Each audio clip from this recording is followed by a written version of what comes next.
And now for something completely different.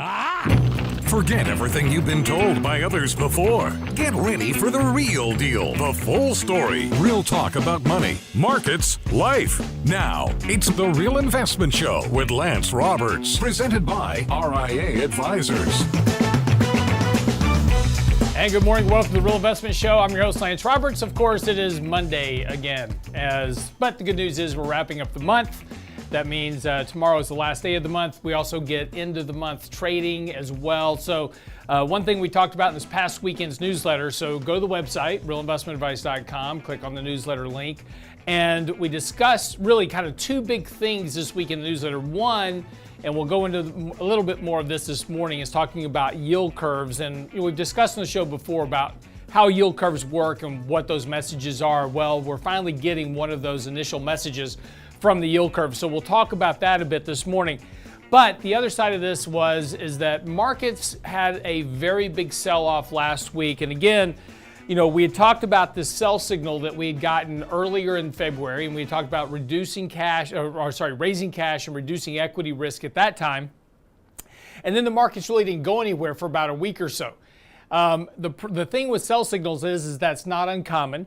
Markets can kind of hang up, from a rally, kind of stay elevated for a bit while that sell signal kicks in, and then eventually prices kind of pull back towards gravity. And exactly what happened last week, we're sitting right on the 200-day moving average. This is now key support for the markets. We've got to hold in here if markets are going to continue this kind of upward move, that's been going on now for a while. Since October, markets have been recovering. And so if we're going to continue to do that, we've got to hold this very critical level of support. Now, importantly, markets are oversold here short term. So as we said in the newsletter this weekend, look for a sellable rally this week. And this is why, we want to pay attention to what the markets are saying.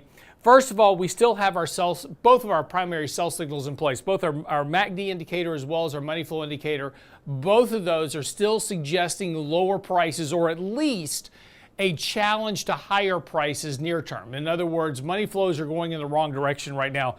And not surprising, you have yields now approaching almost 5% on the 2-year Treasury, 4.83%. The Federal Reserve forecasted rate, what's called their terminal rate. Now, this is where the Fed is expected to stop hiking rates, has now moved up to 5.4%. That also means yields are coming up on mortgages and credit card debt, all that kind of debt structure used in the economy. Those rates are all now coming up as well. That's going to slow economic consumption. This is why markets are beginning to struggle here a bit. But markets are oversold enough here short term to get a little bit of a bounce. Use that rally that we get today, tomorrow, Wednesday, whatever kind of rally you get. Use that to sell into, raise a little bit of cash, reduce your equity risk as you need to, just to maintain some control over the volatility in the portfolio. But with tomorrow being the last day of the month, March 1st being the first day of the month, that's why it's called March the 1st, those are going to be the days where portfolios are rebalancing. So you're going to get month-end rebalancing, you'll get beginning of the month balancing. So that's why you should get a little bit of a rally here, probably up to 39.60, 39.80 possibly on the S&P. So if you get up to that level, again, just kind of rebalance your risk accordingly. Once we get into March a little bit more, March tends to be kind of a weaker month. February and March tend to be weaker months of the 6 stronger months of the year. So again, markets here set up here to struggle a bit, but again, a bit of a rally here won't be surprising. So again, kind of use that accordingly as we kind of start to work through this month. Again, we've got another FOMC meeting coming up this month in the month of March. And of course, the question will be, do they hike 50 basis points or 25 basis points? Now, if we go back to January, the expectation for a 50 basis point hike in March was 0. It's now up to 40%. So the odds of a more aggressive rate hike are certainly starting to come around now. And if you take a look at core PCE, we just talked about the PCE numbers that came out much hotter than expected. And if you take a look at core PCE, and particularly what the Fed looks at in particular, that is still remaining very high here. So all these rate hikes so far have not really done much in terms of reducing that kind of core inflation that households deal with and what the Fed is watching most closely hasn't really had an impact to that. But be careful, because that impact, the reason that impact hasn't occurred yet, as we've talked about before, is this lag effect of monetary policy. These rate hikes take a while to show up in the economy, between 9 and 12 months. So again, if you kind of just do math and go back in time on the calendar, the first rate hike was March of last year. We are now just getting into March of this year, a year later, where normally the first rate hike is now going to be felt by the economy. So again, all those rate hikes from last year, theoretically, not in the economy yet. Takes time to kind of filter through down to the consumer. That's going to start to show up here soon. So again, while we've seen some decline in housing, while we've seen some decline in auto loans, etc., again, that lag effect hasn't caught up yet. So there's still more of that potentially to come. So this is why pay attention to what markets are saying here in particular. So again, big rally since the beginning of the year. That certainly got a lot of people kind of offsides, a lot of chasing after tax loss selling last year, but seeing a lot of that speculative attitude coming back into the markets. A lot of meme stocks, a lot of the retail trade chasing those stocks that were down 70, 80% last year, chasing those stocks, the fundamentally weak ones. Of course, a lot of short covering as well. That's not really the signs of a healthy bull market rally that you want to see. Nonetheless, market's rallying, but not really that healthy type of a bull market rally that you want to see. So again, that's why there's risk here. So again, just things to pay attention to, but go to the website, realinvestmentadvice.com. Click on the newsletter link. We kind of go through all the technicals for that, as well as our recent trades. Our market statistics are there as well. So kind of get you set up for this week. But just be careful here over the next couple of days. Again, should get a rally. Importantly, we need, and this is really the important thing, we need to rally off this 200-day moving average. If we don't, if we do close solidly below this 200-day moving average, that's going to really bring back the risk of a lower market over the course of this month, potentially retesting these lows from last December. So again, that's the risk here. So very, very important level that we hold right now.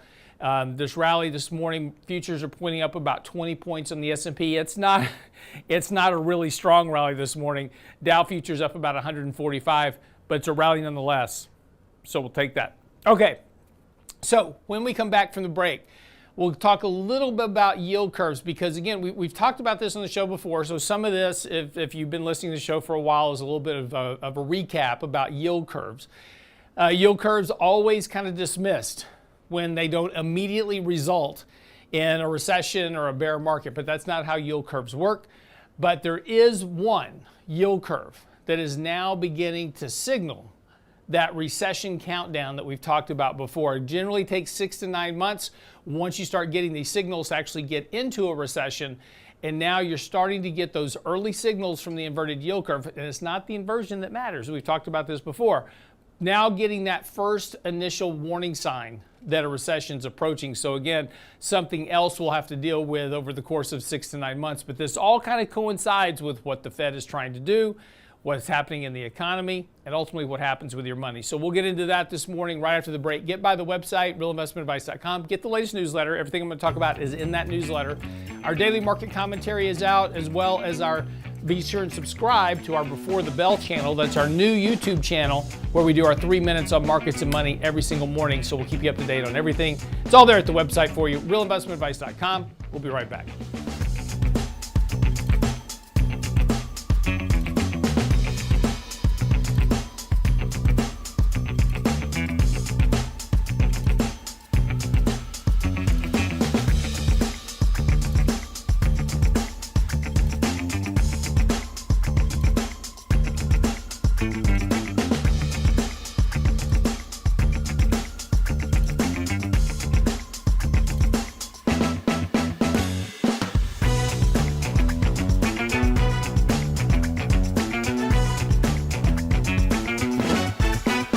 Daily investment news you can use. Delivered at the speed of the internet at realinvestmentadvice.com. The Real Investment Show YouTube channel has all our videos ready for your easy access. Now with the new and improved Before the Bell reports, Candid Coffee, and Lunch and Learn replays, plus each day's radio shows like Technically Speaking Tuesday, Financial Fitness Friday, and the latest analysis from Lance Roberts and Michael Leibowitz. Subscribe and bookmark our YouTube channel for the Real Investment Show, or just click on the show links at realinvestmentadvice.com. realinvestmentadvice.com.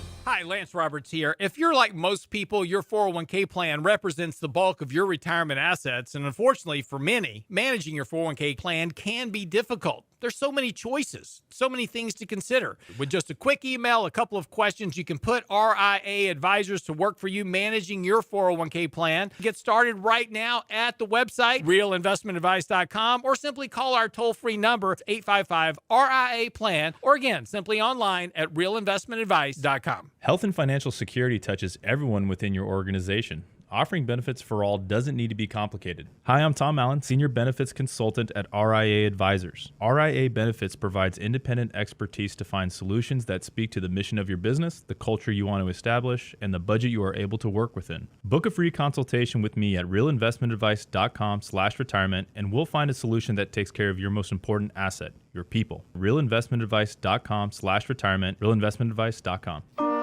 And now, another page from the Real Investment Advisors Investing Manifesto. Bulls win in bull markets. Bears win in bear markets. Eagles soar above and take advantage of opportunity. Let us help you soar as you reach your financial goals with RIA Advisors. Neither bull nor bear. RIA Advisors, 281-501-1791 or online at realinvestmentadvice.com. The Real Investment Show.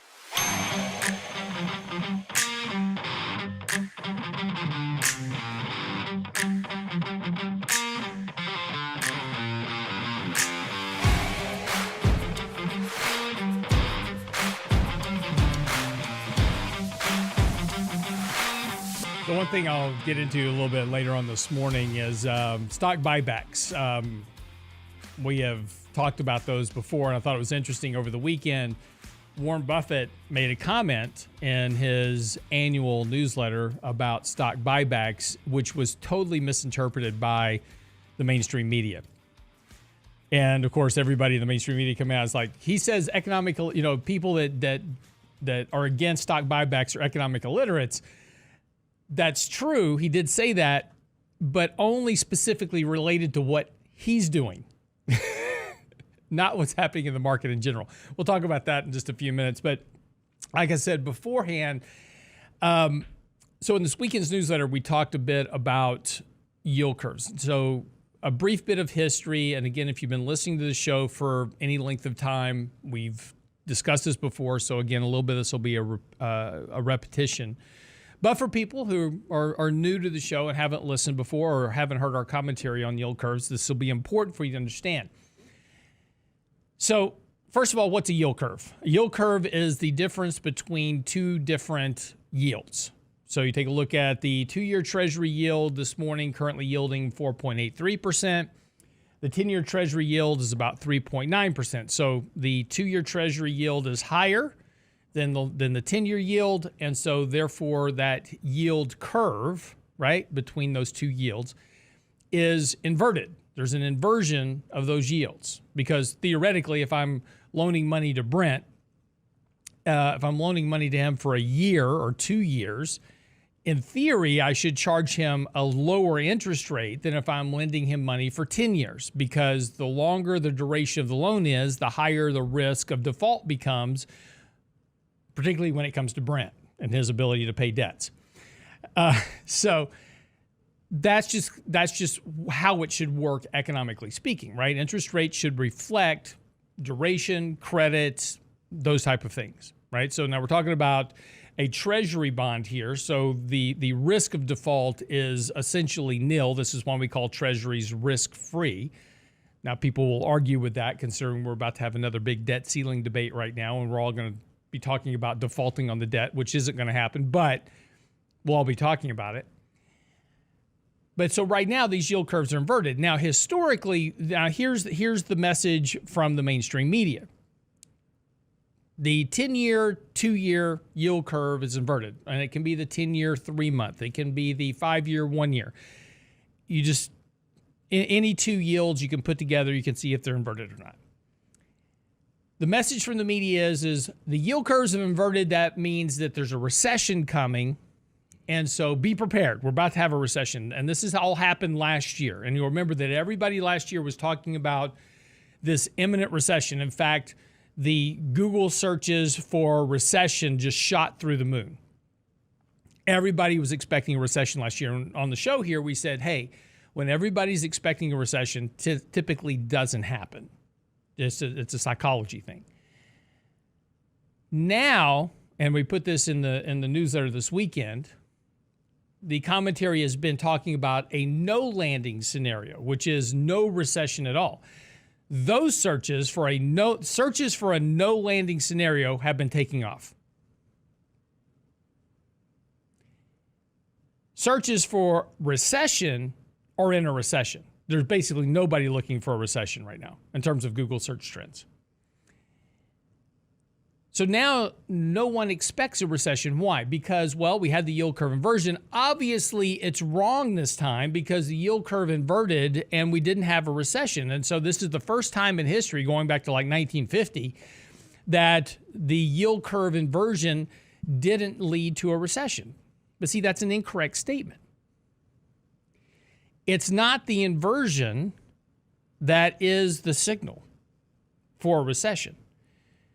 What the yield curve tells you, when the yield curve inverts and goes negative, that simply just tells you that the economic environment is ripe for a recession, but you need some type of event, typically, to actually trigger the consumers into recessionary contraction.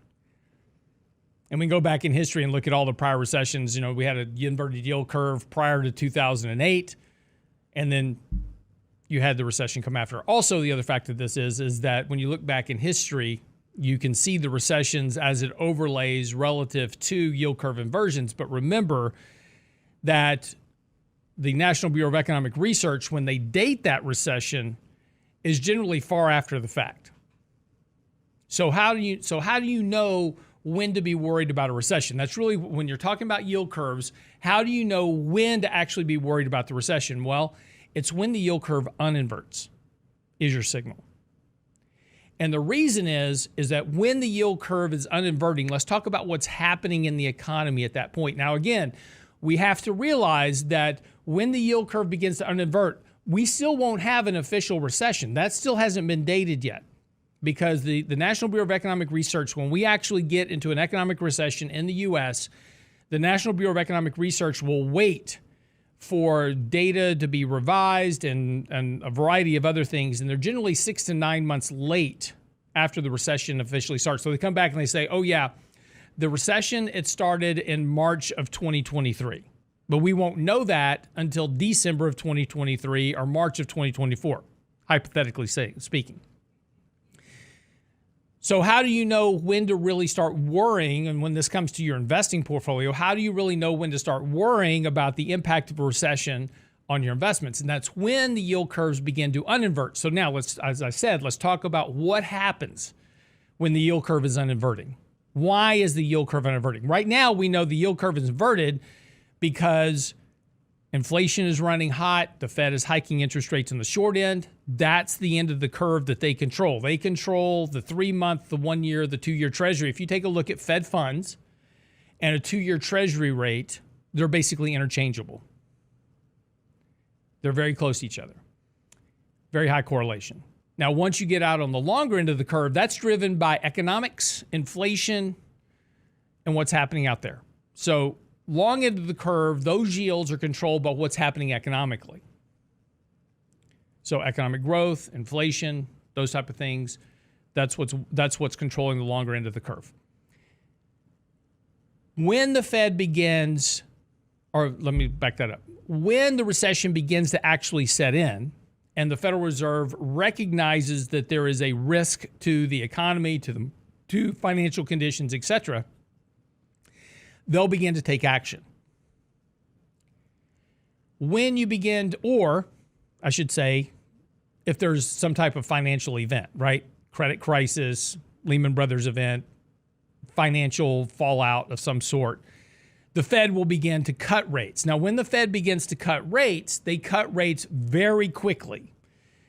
As we said before, rate cuts, the FOMC policy is like the stock market. It's an escalator up and an elevator down. So these gradual rises, these gradual increases in interest rates lead to very sharp rate cuts very rapidly.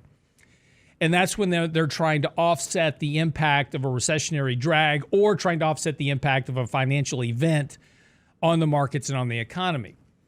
So when you begin to see the yield curve un-invert, it's because the Fed is now in emergency action mode. And that's why yield curve un-inversions are very sharp and very steep because of what's happening on that end. Now, is there a way that you could potentially tell that you're beginning to get to that point? Now, if you take a look at the 10-year, 2-year yield right now, that's not going to tell you anything because the 10-year, 2-year, again, longer duration, that's economic growth, that's inflation, which is still high right now. That yield curve is still steepening to the downside, right? It's getting deeper into that inversion territory. However, the 10-year, 3-month yield curve is beginning to bottom. And what that's telling you is that now we're beginning to see potentially that the Fed getting to that point to where they're not hiking as aggressively. The yield curve is not rising as steeply here, and you're beginning to see that trough, that very early trough in the 10-year, 3-month bill. When that occurs, and you can even go out further, if you look at the 30-year, 3-month, it's even a bigger trough.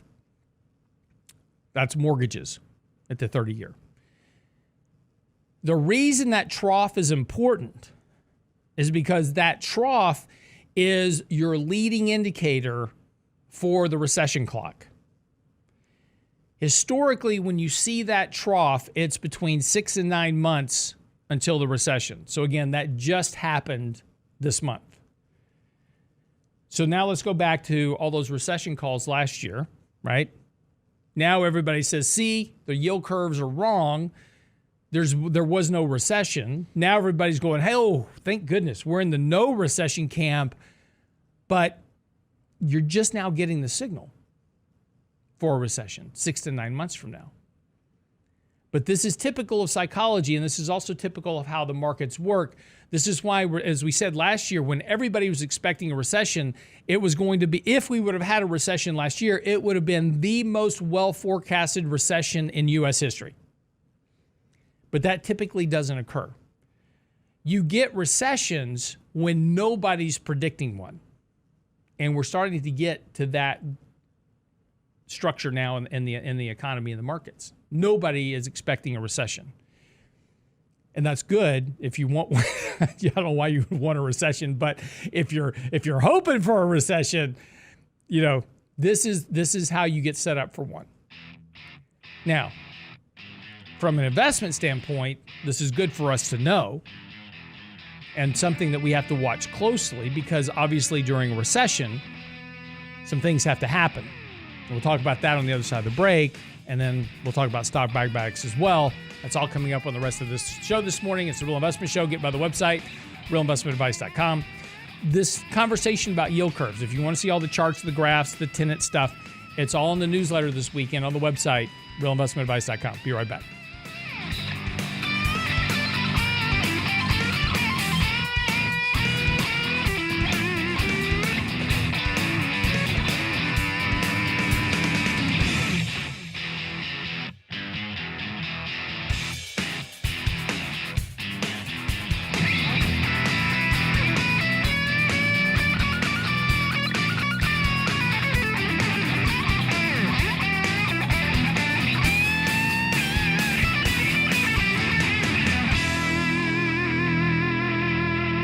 The Real Investment Advice blog. It's required reading for the informed investor. Catch it today at realinvestmentadvice.com. The Real Investment Show YouTube channel has all our videos ready for your easy access. Now with the new and improved Before the Bell reports, Candid Coffee, and Lunch and Learn replays, plus each day's radio shows like Technically Speaking Tuesday, Financial Fitness Friday, and the latest analysis from Lance Roberts and Michael Leibowitz. Subscribe and bookmark our YouTube channel for the Real Investment Show, or just click on the show links at realinvestmentadvice.com. realinvestmentadvice.com. Health and financial security touches everyone within your organization.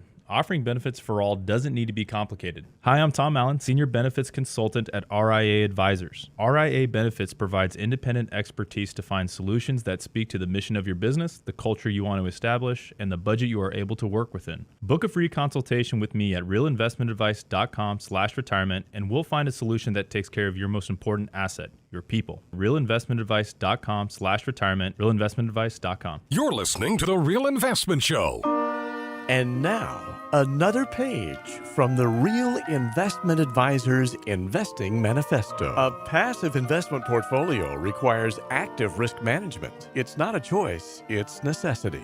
Diversification doesn't protect against risk of loss. Let us actively help you reach your financial goals with RIA Advisors. Neither bull nor bear. RIA Advisors, 281-501-1791 or online at realinvestmentadvice.com. Can't catch the whole show now? Listen to our podcast later at realinvestmentadvice.com. In the economy right now, 10.8 million men have advanced degrees. Pretty good. 11.9 million women have advanced degrees. Grad school is a great place to meet the ladies. It's the new nightclub. Hey, baby, what's your major? The Real Investment Show podcast. Same show, your schedule. My wife actually has advanced degrees. She's very smart. She has advanced degrees in both the memory of everything ever did wrong and always being right. In 1999, a parafiduciary group of financial advisors were busted by corporate giants for trying to operate in their clients' best interest. These men promptly escaped from a high-cost margin environment to the Houston Energy Corridor. Today, still excoriated by their former employers, they survive as protectors of others' fortunes. If you have a problem about preserving capital, if no one else can help, and you can find them right here, maybe you should hire the RIA team. Real Investment Show podcasts are now available from Stitcher Smart Radio at Stitcher.com. Hi, Lance Roberts here. If you're like most people, your 401k plan represents the bulk of your retirement assets. And unfortunately for many, managing your 401k plan can be difficult. There's so many choices, so many things to consider. With just a quick email, a couple of questions, you can put RIA advisors to work for you managing your 401k plan. It's a quick and easy application. Just simply click Ask a Question at realinvestmentadvice.com or give us a call at 855-RIA-PLAN. That's realinvestmentadvice.com. The Real Investment Show YouTube channel has all our videos ready for your easy access. Now with the new and improved Before the Bell report, Candid Coffee, and Lunch and Learn replays, plus each day's radio show. Subscribe and bookmark our YouTube channel or just click on the show links at realinvestmentadvice.com. You're listening to The Real Investment Show.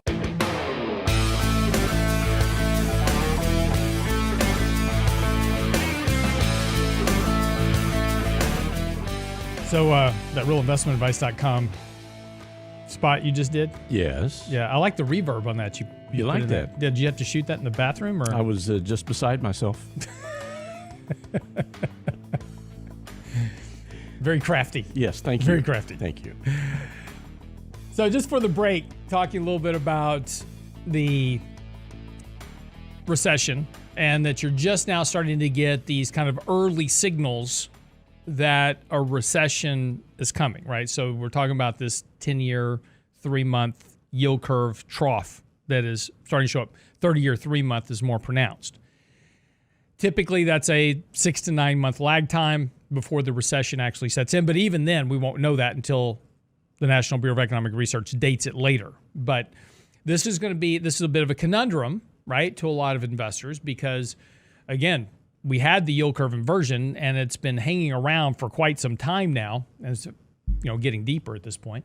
But we still haven't had a recession. So now the idea is like, well, it must be wrong this time, right? Because stocks are going up and, well, this can happen. Let's talk about what happens during the recession and why you need to pay attention to this because it will affect the stock market. We often talk about valuations. Valuations, 29 times earnings for stocks right now. And if we look forward, right? So one of the things that we did in 2000, really the late 90s, and if you were around back then, you'll remember this, but most investors today weren't, unfortunately. We began to shift from the type of earnings that we looked at. We used to only look at GAAP earnings, right? And so when you got a 10Q report, which is the quarterly report that a company produces when they report their quarterly earnings. It used to discuss in the body of that 10Q, that was all GAAP earnings. This is what we did based on generally accounted accepting principles. Here's our income, our expenses, etc. At the very back of the 10Q was the Proforma Operating Statement. And nobody paid attention to that because the reason is that's the operating earnings that we wish we would have had and would have had if everything had gone exactly right. And so it's kind of the pie in the sky stuff, and everybody knew that, so nobody paid attention to it. Well, what Wall Street picked up on is that they could drive a lot more investment dollars into stocks if they started using operating earnings and forward operating earnings as the measure for judging valuations, right? If I tell you that stocks are grossly expensive, you're not going to buy them, right? If I'm trying to sell you a product, I'm like, hey, I'm going to sell you this product and it's really, really expensive. You're really overpaying for it, but you still want it, right? Well, of course not. Nobody would want it. So in order to market stocks better, especially IPOs, they came out and said, well, based on, yes, it's expensive right now. Yes, it's trading at 100 times earnings. But if they hit these fantastic earnings growth goals over the next 5 years, this stock will be super cheap. It'll be $20 a share, right? And so you go, okay, great, I'll overpay for it because I'm an idiot. And that's what we did. And so it became a great marketing tool. Now, when you look at a 10Q, it's all operating earnings in the first. In the very back of the 10Q, you've got to go find the gap, right? So it's now at the back of the book. But this is the environment we've gotten ourselves into, and this is why we continue to overpay for earnings quite a bit. But this is the important part of this as it relates to yield curves and recessions. Those forward operating earnings, again, are the I wish earnings. These are the earnings without all the bad stuff. I have another term for them that I can't use on the air because of FCC regulations, but that has to do with cows and other stuff. But earnings on a pro forma basis are not very reliable because they don't account for things like a recession. So right now, if you take a look at earnings per share, right? So analysts predict what they think earnings per share for the S&P 500 will be over the next year and into 2024. Analysts right now are expecting that earnings will trough this quarter and begin to improve over the next 3 quarters to the end of the year. However, so if you're buying stocks based on that assumption, you're thinking you're buying stocks cheap now because you're going to pay $10 for a stock today, but earnings are going to improve by the end of the year. So that's a cheap investment in theory. The problem is that when you have an economic recession, what happens to earnings? Where do earnings come from? Now, are earnings this magical thing that just kind of show up on a balance sheet and an income statement? Or do earnings derive from some other activity in the economy? So, in reality, earnings of companies are what happen after the revenue, which happens at the top line of the income. So you look at an income statement, you have your gross income, subtract out your expenses, your payroll, all those other things, you wind up with earnings at the bottom. If the economy slows down, and considering that we're roughly 70% based on consumption in the U.S. economy, if the economy slows down and goes into recession, what happens to the top of that income statement? Revenue will decline. If revenue declines at the top, how do you get to the bottom? Improving.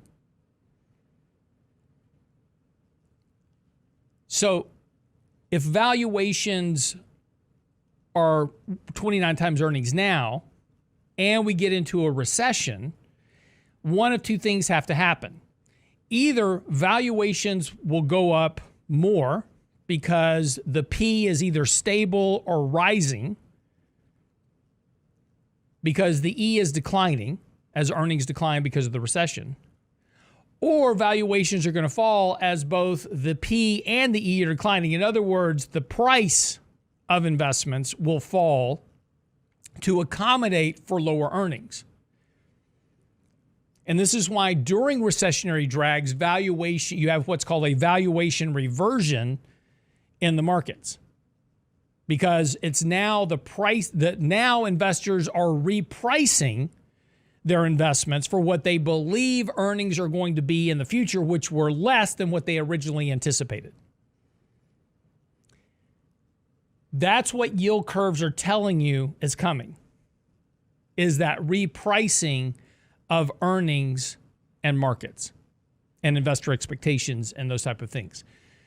So again, that's why it's so important. So, this is one of those indicators that look, you should never use a yield curve inversion as a market timing tool. They are terrible for that. It's like using price to earnings ratios to market time.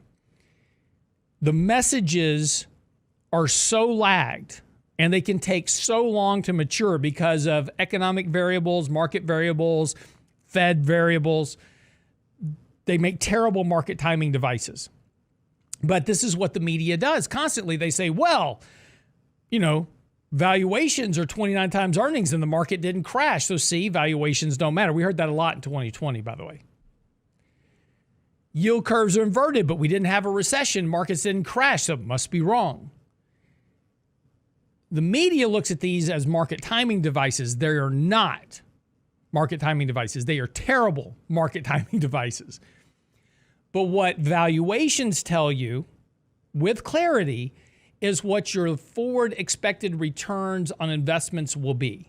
If you pay too much for something, you're going to make less money in the future. It's just if you overpay. Look, if I go to buy a Toyota Camry and I pay $100,000 for a Toyota Camry and I try to resell it, I'm probably losing money, right?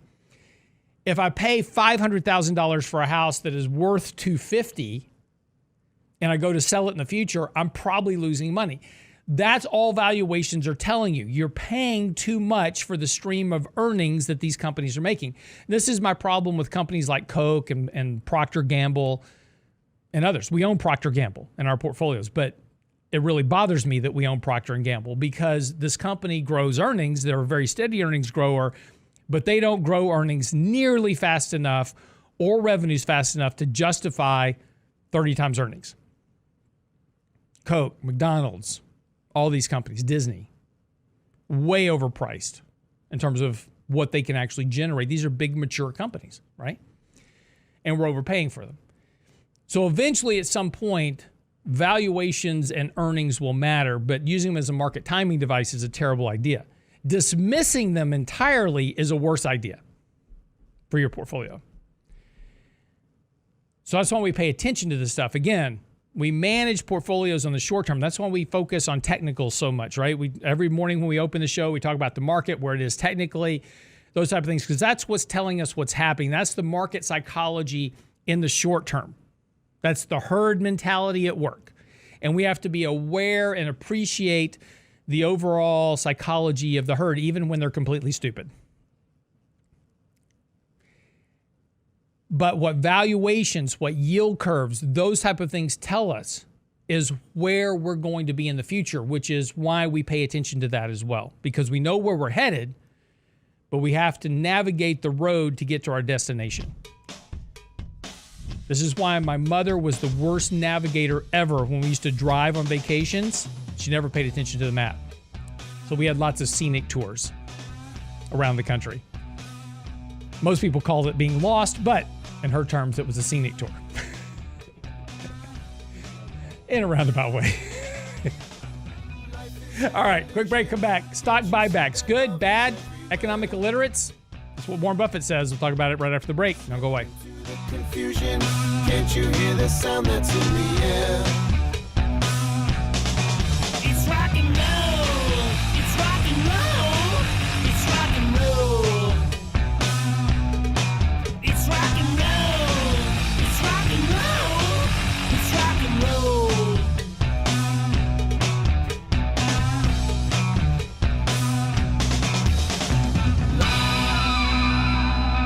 Get daily investment news you can use, delivered at the speed of the internet at realinvestmentadvice.com. The Real Investment Show YouTube channel has all our videos ready for your easy access. Now with the new and improved Before the Bell reports, Candid Coffee, and Lunch and Learn replays, plus each day's radio shows like Technically Speaking Tuesday, Financial Fitness Friday, and the latest analysis from Lance Roberts and Michael Leibowitz. Subscribe and bookmark our YouTube channel for the Real Investment Show, or just click on the show links at realinvestmentadvice.com. realinvestmentadvice.com. Hi, Lance Roberts here. If you're like most people, your 401k plan represents the bulk of your retirement assets. And unfortunately for many, managing your 401k plan can be difficult. There's so many choices, so many things to consider. With just a quick email, a couple of questions, you can put RIA advisors to work for you managing your 401k plan. Get started right now at the website, realinvestmentadvice.com, or simply call our toll-free number, 855-RIA-PLAN at realinvestmentadvice.com. Small businesses are now being challenged by the lack of employees and how to attract and recruit the best employees. To get the better employee, you'll have to offer a better package. Hi, I'm Tom Allen, RIA Advisors Retirement Plan Consultant. Don't assume a 401k plan is too costly or complicated for your small business to offer. Let us show you how to make the most of an affordable and effective plan that will deliver true value for your business and your employees. Call me toll-free at 855-RIA-PLAN or online at realinvestmentadvice.com. That's realinvestmentadvice.com. And now, another page from the Real Investment Advisors Investing Manifesto. Manage risk and volatility rather than trying to manage gains. You don't have to be right all the time. Long-term investing success is a 70% gain. Let us help you reach your financial goals with RIA Advisors. Neither bull nor bear. RIA Advisors, 281-501-1791 or online at realinvestmentadvice.com. The Real Investment Show.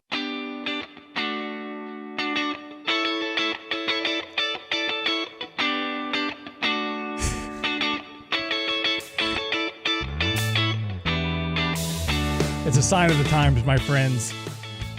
Cocaine Bear has mauled Ant-Man 3 at the box office this weekend. Cocaine Bear? So it's a new film that has now come out from Elizabeth Banks, who is the producer for this film. It stars funny lady. It stars Ray Liotta, O'Shea Jackson Jr., and Alden Ehrenreich. And it's the story about a bear that basically goes on a mauling rampage after ingesting cocaine, and it's a horror film, and it's now the most viral horror comedies to hit theaters since Megan. Now, here's the interesting thing. It's a true story. Really? It is a true story. The event occurred back in September 1980. I had to look this up, by the way, because I was like, this has got to be the stupidest movie ever. It's a true story. The event occurred back in September 85 when drug smugglers in the Tennessee wilderness accidentally dropped off a load of 40 plastic containers of cocaine from the twin-engine aircraft, and this is according to New York Times. The smuggler, Andrew Thornton II, died when exiting the plane and his parachute failed to open. 2 months later, the Georgia Bureau of Investigation found a near 200-pound black bear dead from ingesting over 75 pounds of smugglers' abandoned cocaine. The bear's stomach apparently packed with $2 million worth of product. Oh. So they actually taxidermied this bear for posterity's sake. Anyway, they have now made a movie apparently about a bear that ingests cocaine and kills people and forgets to put out forest fires. So it's a whole different turn on the Revenant. Exactly. So if you're interested in seeing a horror movie this weekend, apparently go see Cocaine Bear. And I wonder if there's going to be a comparison to some market event that would be considered a Cocaine Bear. Don't worry. I'm already... Next article coming out. The Cocaine Bear market. Imagine those graphs. Exactly. Okay, so over the weekend, Warren Buffett came out with his annual letter to shareholders, and it was interesting because he made a very specific statement regarding stock buybacks, which he's been doing a lot of as of late. And he makes a statement about, people that don't like stock buybacks are just economic illiterates. And of course, now the media has taken off with this commentary saying, see, if you're against stock buybacks, then then you're just stupid, right? That's the idea. Before I get into his comment and how it was misread and mistaken by the media, let's review for a moment what's been going on in the market since 2010. Since 2010, stock buybacks have become the use du jour for companies to make their annual earnings statements. In fact, if you take a look at the market advance from 2010 through 2022, 40% of the rise in the S&P is attributable to stock buybacks alone. Corporate stock buybacks have been, in many cases over several years, 100% of the net buyers of stock because they're doing such massive quantities. Apple, as a good example, has spent over $500 billion buying back their own shares. So you think about that for a moment, right? $500 billion. You know, what else could you have done with $500 billion? You know, R&D, research and innovation, buying other companies, you know, increasing dividends to shareholders, those type of things. Now, it's often said that stock buybacks are a return of capital to shareholders. Well, that's not true. Because a dividend is a return of capital to shareholders. Why? Because when the company issues a dividend, I get a check, right? I mean, there's a deposit in my account when that dividend is paid. So I am getting capital from the company. When a company does a stock buyback, I still have my shares. I didn't receive any cash. So there was no cash returned to me as a shareholder unless I tender my shares for sale to the company, but you don't do that. You can do a stock buyback any day of the week by just putting your shares out on the open market and selling them. So if you want to convert your shares into cash, you can do that. If there was an open tender, which those happen from time to time, the company will tender for shares. You can sell your shares back to the company and they will give you cash for your shares. You'll get market value just as you would selling them in the open market, but you can sell your shares back to the company at a set price if you want, and you'll receive cash. But now you no longer have shares anymore. So you've sold your shares, just like selling them in the open market. So this whole idea that share buybacks are this return of capital really isn't true. According to an SEC regulatory investigation, they found out that the majority of individuals that sell shares during a buyback period were corporate insiders converting stock options, grants, restricted stock, etc., into cash. Again, since 2000, when Bill Clinton came in, so in 1998, 1999, Bill Clinton decided to attack this idea that CEOs of companies were too overpaid. So he capped CEO pay at $1 million a year. The idea was try to align corporate CEO pay with workers, right? It was a good idea, right? I mean, it was noble, right? He was trying to help the worker. Well, Wall Street, who is paid by corporations to figure out ways to do things, said, okay, that's fine. Pay yourself $1 million and then grant yourself a bunch of stock. Do stock options, stock grants, restricted stock offerings, etc., as your additional compensation. So take $1 million in salary and take $20 million a year in stock. And then you can sell that stock later on, convert it to cash, and there's your compensation. And so the SEC said, fine, you've got to have a 10b1 plan, which you have to specify when you're going to sell these shares. And as we talked about just last week, now the SEC is coming back to investigate those 10b1 plans because insiders were going, well, here's my 10b1 plan to sell, but the price of the stock was wrong, so I'm going to cancel that one and issue this one. And they were manipulating the sell structure so they could capitalize on when they sold their shares. So this is why there's this big disparity now between CEO corporate wealth and C-suite executives and the workers because of all these other gimmicks that have been put into place by Wall Street for compensation. And this is why it's so important for stock prices to rise for CEO executives and why, you know, they do things to try to encourage the company to beat earnings. In fact, a Wall Street Journal story about 2 years ago dug into CFO releases during earnings statements and found that almost 40% of earnings are fudged in terms of cookie jarring reserves, using off-balance sheet accounting, those type of things, in order to boost earnings to beat estimates that keep stock prices elevated. Now I can execute my stock buybacks. Okay, that's the story. So what did Warren Buffett say? When you were told, this is Warren Buffett's quote from his letter, when you're told that all repurchases, all being in italics, his notation, not mine. When you're told that all repurchases are harmful to shareholders or to the country, or particularly beneficial to CEOs, you are listening to either an economic illiterate or a silver-tongued demagogue, characters that are not mutually exclusive, wrote Mr. Buffett. And of course, now what he was referring to was this new push to tax stock buybacks. Now, what he was referring to is his purchases of stock buybacks are not bad, is what he's saying, okay? Because Warren Buffett's been buying a good bit of shares back. And this is because he doesn't have a better use for cash. Now, he's been buying some companies lately that have gotten cheap, but there hasn't been a great use for cash, and he's sitting on $130 billion of cash and needs to put it to work. So one thing he can do is buy back shares, which he's been doing. But the issue becomes, again, when we take a look at how stock buybacks work and what the net effect have been, is not that all companies are doing what Warren Buffett is doing.